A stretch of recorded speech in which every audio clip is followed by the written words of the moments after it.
Olá! Sabe, as leituras para o quinto domingo depois da Epifania nos colocam diante de um desafio bem interessante. A gente se pergunta, como é que as imagens de sal e luz, lá de Mateus, conversam com aquela crítica super dura de Isaías e ainda por cima com o tal segredo divino de Paulo?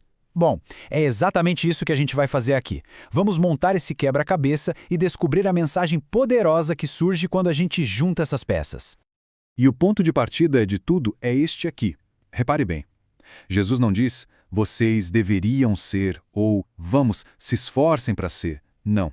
É uma declaração. Ele afirma um fato. Vocês são o sal. Vocês são a luz. Isso muda tudo, né?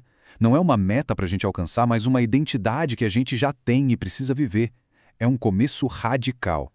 E aí logo em seguida Jesus joga na mesa o impensável. Ele usa uma figura de linguagem que a gente chama de argumentum ad absurdum, o argumento pelo absurdo. A ideia de sal sem sabor, de luz escondida, é para ser ridícula mesmo. O que ele está dizendo é que um discípulo que não faz diferença no mundo é uma contradição, é algo que vai contra a própria essência, a própria natureza. Então, a gente percebe que isso não é um fardo pesado para carregar, mas sim uma nova perspectiva para a gente curtir. Uma das fontes que usamos traz essa imagem fantástica de um mirante panorâmico. É como se Jesus estivesse nos levando para o alto de uma montanha, sabe? Para mostrar a vista incrível do nosso propósito, do impacto que a gente foi criado para causar. E aqui está o coração da coisa toda. Essa identidade de sal e luz, ela não é um troféu que a gente ganha por bom comportamento. Ela é um presente. É graça pura, dada de graça para aqueles que são os pobres em espírito, o pessoal das bem-aventuranças. A questão não é se esforçar para ser algo que não somos, mas sim viver a identidade que a gente já recebeu em Cristo. Ok, mas se essa identidade é um presente, como é que o sal pode perder o sabor? Essa pergunta de Jesus nos leva direto para uma consulta com o profeta Isaías, que nos dá um diagnóstico preciso do que acontece, a hipocrisia interior. O que Isaías mostra é um contraste brutal. De um lado, a aparência de gente de fé, jejum, oração, tudo certinho no culto. Do outro lado, a vida real, do dia a dia, opressão dos funcionários, brigas, violência. É essa rachadura, essa desconexão entre o que se faz na igreja e o que se faz na rua que define a hipocrisia. É isso que torna o sal sem gosto. E olha, Lutero, comentando essa passagem, foi direto na jugular. Ele chama o hipócrita de pior tipo de tirano. Forte, né? Mas por quê? Porque é uma fé que usa a cara de piedade para esconder a falta de amor pelo próximo. A religião vira uma coisa para si mesma, sem sabor e completamente inútil para o mundo que Deus tanto ama. Certo. Se a hipocrisia acaba com o nosso propósito, como é que a gente recupera o sabor? A resposta não está em mais esforço ou mais regras. Ela vem de um segredo. O apóstolo Paulo nos apresenta uma sabedoria que estava escondida e que é o ponto de virada dessa história toda. A solução é um mysterion. No grego original, isso não é um enigma tipo filme de suspense. É, na verdade, uma verdade que era secreta, um plano de Deus que, no tempo certo, ele decidiu revelar a todo mundo. Ou seja, a cura para a nossa hipocrisia não é algo que a gente encontra dentro de nós, é algo que a gente recebe de fora.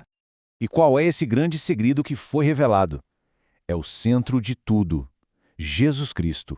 E especificamente, Jesus Cristo crucificado. Para a sabedoria do mundo, isso é loucura. Para quem busca poder, isso é fraqueza. Mas para nós, é a própria sabedoria e o poder de Deus em ação.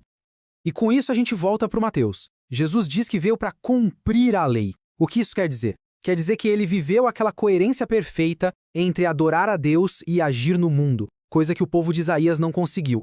Ele é a justiça de Deus em carne e osso, vivendo no nosso lugar a vida que a gente, por causa da nossa hipocrisia, não consegue viver.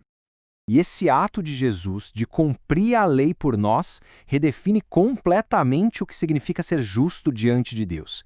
E isso nos leva ao ponto alto da mensagem, a ideia de que a justiça é um dom que a gente recebe.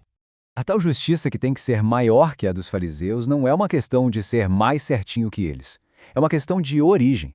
Não se trata de sermos melhores cumpridores de regras. Trata-se de trocar a nossa justiça falha, baseada no nosso desempenho, pela justiça perfeita de Cristo, que é colocada na nossa conta de graça pela fé. E aqui está o resultado final de tudo isso. Por nossa conta, por causa da nossa hipocrisia, nossa luz se apaga e nosso sal fica sem gosto. Mas em Cristo, a luz é acesa de novo e o sabor é restaurado. Isso não vem do nosso esforço, mas da graça dele. Essa é a grande alegria, o grande alívio do Evangelho. Nossa identidade não depende da gente, ela está segura nele. Certo, mas se a nossa identidade é um presente e a justiça vem de Cristo, então as nossas ações não importam mais? Pelo contrário. É agora que a gente finalmente entende o lugar certo das boas obras. Elas não são a causa, elas são a consequência. Pensa numa árvore. Nossas boas obras não são o adubo que a gente joga para fazer a árvore crescer. Elas são o fruto que nasce naturalmente de uma árvore que já é saudável. A nossa identidade em Cristo é a raiz.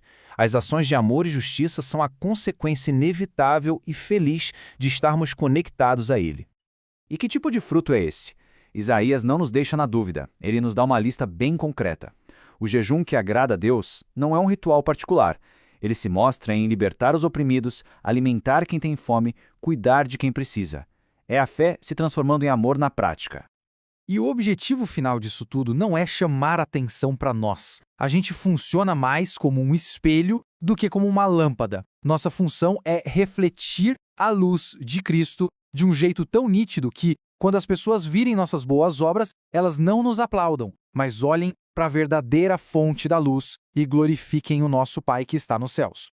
E isso tudo nos deixa com um desafio final. A pergunta que essas leituras nos fazem não é só individual, é para a comunidade. Como é que a nossa igreja pode viver essa graça de um jeito tão real, tão genuíno, a ponto de se tornar um belo mirante? Um lugar onde um mundo cansado e muitas vezes cético possa parar, olhar e ter um vislumbre da beleza e da justiça do reino de Deus.